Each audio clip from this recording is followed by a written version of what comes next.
मई 2025 में पाकिस्तान और इंडिया के दरमियान फिर से जंग हुई।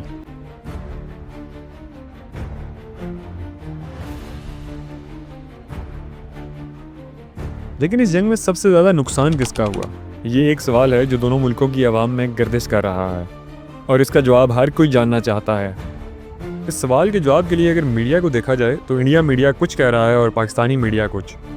न्यूज़ चैनल्स की बात की जाए तो दोनों मुल्क एक दूसरे से बर्तरी ले चुके हैं, मगर हकीकत कुछ और है। ये जंग स्टार्ट कैसे और क्यों हुई, इस जंग में कौन जीता कौन हारा, किसका कितना लॉस हुआ और इस जंग का दोनों मुल्कों पे क्या इम्पैक्ट पड़ेगा, इन सवालों के जवाब आइए जानते हैं इस वीडियो में।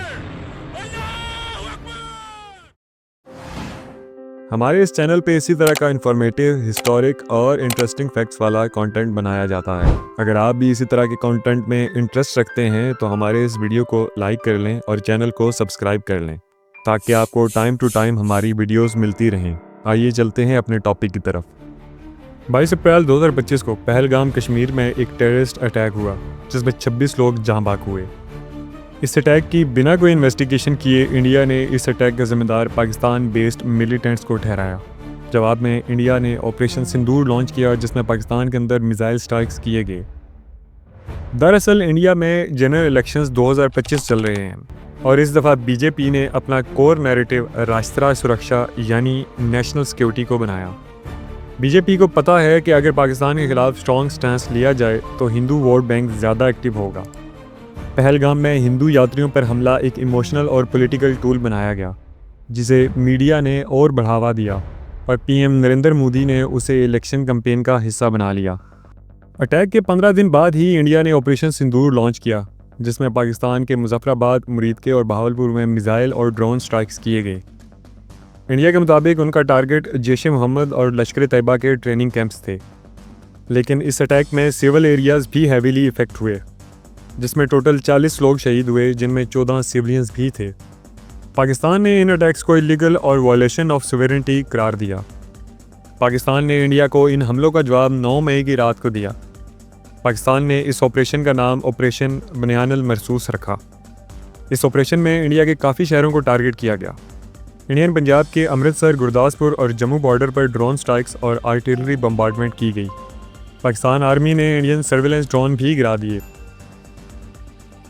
इस हमले के रिजल्ट में इंडिया के 2 आर्मी डिपो डिस्ट्रॉय किए गए, 5 इंडियन जेट्स गिराए गए और 43 सिविलियंस भी इंजर्ड हुए। दोनों तरफ के फाइटर जेट्स पंजाब और कश्मीर के आसमान में आमने सामने आ गए।